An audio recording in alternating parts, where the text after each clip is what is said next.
POCSO case నిందితుడు బండి భగీరథ్ బెయిల్పై గందరగోళం నెలకొంది. బండి భగీరథ్కు బెయిల్ కోసం చట్టాన్నే తుంగలో తొక్కారా బండి సంజయ్? ఇక రేవంత్ రెడ్డి కుమ్మక్క స్క్రిప్ట్లో భాగంగానే బెయిల్ డ్రామా నడిపారా? బండి భగీరథ్ పరీక్ష రాయటానికి బెయిల్ తీసుకున్నాడా లేక బెయిల్ కోసం పరీక్షను సాకుగా మార్చుకున్నాడా? బెయిల్ డ్రామా కాంగ్రెస్ బీజేపీ రాజకీయ స్క్రిప్ట్లో భాగమా అన్న అనుమానాలు ప్రజల్లో వెల్లువెత్తుతున్నాయి.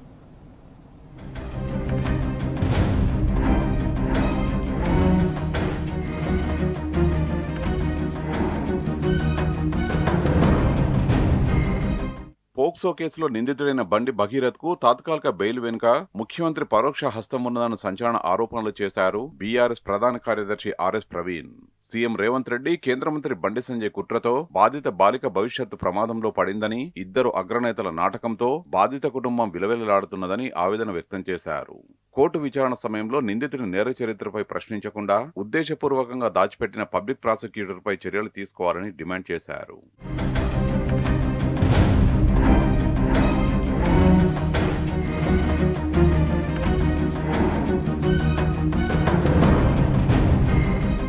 సింగరేణి కేసులో బాల్కసుమన్కు బెయిల్ రాకుండా ప్రత్యేక జీవో తెచ్చి స్పెషల్ పీపీని పెట్టిన ప్రభుత్వం అదే పని బండి భగీరథ్ కేసులో ఎందుకు చేయలేదు?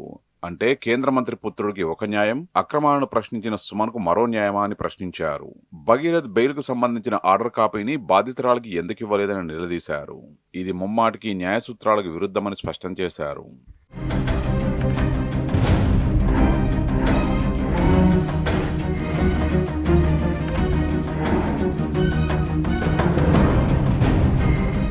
నిందితుడికి స్పెషల్ సప్లిమెంటరీ ఎందుకు? భగీరథ్ 2023 నుంచి 2026 వరకు మహీంద్రా యూనివర్సిటీలో చదువుతున్నాడని, గతంలో తోటి విద్యార్థులపై దాడి చేస్తే అతన్ని సస్పెండ్ చేశారని ఆర్ఎస్పీ గుర్తు చేశారు.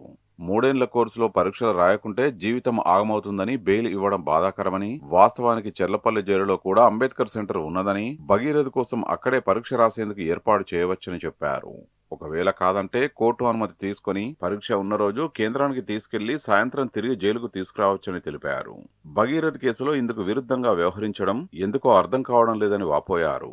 మైనర్ బాలికను అత్యాచారం చేసిన వ్యక్తి సాక్షాత్తు కేంద్ర హోం శాఖ సహాయ మంత్రి తనయుడు బండి భగీరథ్ కావడం, మరి ఆ విషయంలో పోలీసులు, తెలంగాణ పోలీసులు హోంశాఖ మంత్రి రేవంత్ రెడ్డి గారి ఆదేశాల మేరకు ఆ కేసును మొదటి రోజు నుంచే నీరుగార్చే ప్రయత్నం చేసి బండి భగీరథ్ను జైలుకు కూడా పోకుండా చాలా చిన్న చిన్న సెక్షన్లు పెట్టి పేట్ బషీరాబాద్లో కేసు బుక్ చేసినప్పుడు, అదేవిధంగా బాధితురాలిని నిందితురాలిగా ముద్ర వేసి ఆ అమ్మాయిని ఈ సభ్య సమాజం నుంచి వేరు చేసే ప్రయత్నం చేసి కరీంనగర్ 2 టౌన్ పోలీస్ స్టేషన్లో బాధితురాలి మీదనే అక్రమంగా హనీ ట్రాప్ అనే కోణం తీసుకొచ్చి ఆమె మీద దుర్మార్గంగా ఎఫ్ఐఆర్ చేసినప్పుడు ముందరుండి ఎదురొడ్డి నిలబడ్డది భారత రాష్ట్ర సమితి మాత్రమే. జూన్ 20న స్పెషల్ సప్లిమెంటరీ పరీక్షలు ముగిశాయని ఆర్ఎస్పీ చెప్పారు. కానీ భగీరథ్ కోసం జూన్ 22 నుంచి 26 వరకు మరోసారి స్పెషల్ సప్లిమెంటరీ పెట్టడంలోని ఆంతర్యమైందని ప్రశ్నించారు. బెయిల్ పిటిషన్లోని 3వ పేరాలో మరో 10 రోజుల తర్వాత వైవా ఉంటుందని చెప్పడం వెనుక బెయిల్ పొడిగించే ఉద్దేశం స్పష్టంగా కనబడుతున్నదని చెప్పారు. పీపీ ఉద్దేశపూర్వకంగానే నిందితుడి నేర ప్రవృత్తి, చరిత్రను దాచిపెట్టారని ఆరోపించారు. పీపీపై చర్యలు తీసుకోవాలని బీఆర్ఎస్ కోర్టుకు వెళ్తుందని స్పష్టం చేశారు. బాలికకు న్యాయం జరిగేదాకా అండగా ఉంటుందని భరోసా ఇచ్చారు. బల్కసుమన్ చెంచల్గూడ జైల్లో ఉంటే ఆయనను జైలు నుంచి బయటికి రాకుండా గవర్నమెంట్ ఒక ఆర్డర్ ఇచ్చి స్పెషల్ పీపీని అపాయింట్ చేసింది. నేను ఇవాళ అడుగుతున్నా రేవంత్ రెడ్డి గారు, మీరు బల్కసుమన్ జైలు నుంచి బయటికి రాకుండా ఆయన మీ అన్యాయాల్ని, అక్రమాలను, సింగరేణిలో జరుగుతున్న అక్రమాలను వీటన్నిటిని ప్రశ్నిస్తున్నారని, మీరు ఆయన గొంతు నొక్కాలని చెప్పేసి మీరు స్పెషల్ పబ్లిక్ ప్రాసిక్యూటర్ని పెట్టి లోయర్ కోర్టు పోలీసు కస్టడీని రిజెక్ట్ చేసినా కూడా మీరు హైకోర్టులో పోయి అప్పీల్ చేసినారు. మరి కరెక్ట్ ఇక్కడనే కట్ చేస్తే మేడ్చల్ మల్కార్గిరి కోర్టులో ఒక స్పెషల్ పీపీని ఎందుకు అపాయింట్ చేయలేదు రేవంత్ రెడ్డి గారు? ఈ కేసులో ఒక సిట్ ఎందుకు వేయలేదు మీరు? స్పెషల్ ఇన్వెస్టిగేషన్ టీం ఎందుకు వేయలేదు? ఎందుకు మీ ఆఫీసర్లు ఆ అమ్మాయి ఇంటికి పోవడం లేదు? ఆ అమ్మాయికి 164 స్టేట్మెంట్లు ఎందుకు ఇవ్వడం లేదు? ఎందుకంటే మీకు తెలుసు ఆ అమ్మాయి 164 స్టేట్మెంట్ వచ్చిన వెంటనే బండి సంజయ్ జైలుకు పోవాల్సి ఉంటుంది. భగీరథ పోక్సో కేసులో కేంద్ర మంత్రి సంజయ్, ఆ పార్టీ నేత సంగప్పకు సమాన పాత్ర ఉన్నదని ఆర్ఎస్పీ ఆరోపించారు. బాధితురాలి తల్లి ఇచ్చిన ఫిర్యాదులో వారిద్దరి పేర్లు ఉన్నాయని గుర్తు చేశారు. బండి సంజయ్ ఇంటికెళ్లిన పోలీసులు ఆయనకు నోటీసులు ఎందుకు ఇవ్వడం లేదని ప్రశ్నించారు. గతంలో బాధితులను బెదిరించేందుకు యత్నించారని గుర్తు చేశారు. మేడ్చల్ కోర్టులో 9 సార్లు బెయిల్ దరఖాస్తును తిరస్కరించారని, కానీ పోలీసులు ఈ విషయం బాధితురాలికి చెప్పకపోవడంలోని ఆంతర్యమేంటని ప్రశ్నించారు.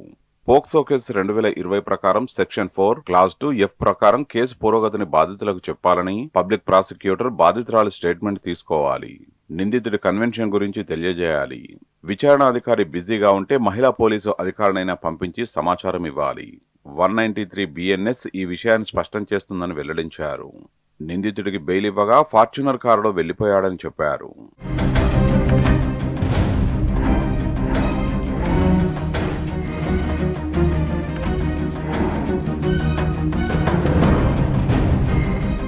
అసలు బెయిల్ సమాచారం బాధిత కుటుంబానికి తెలుసా?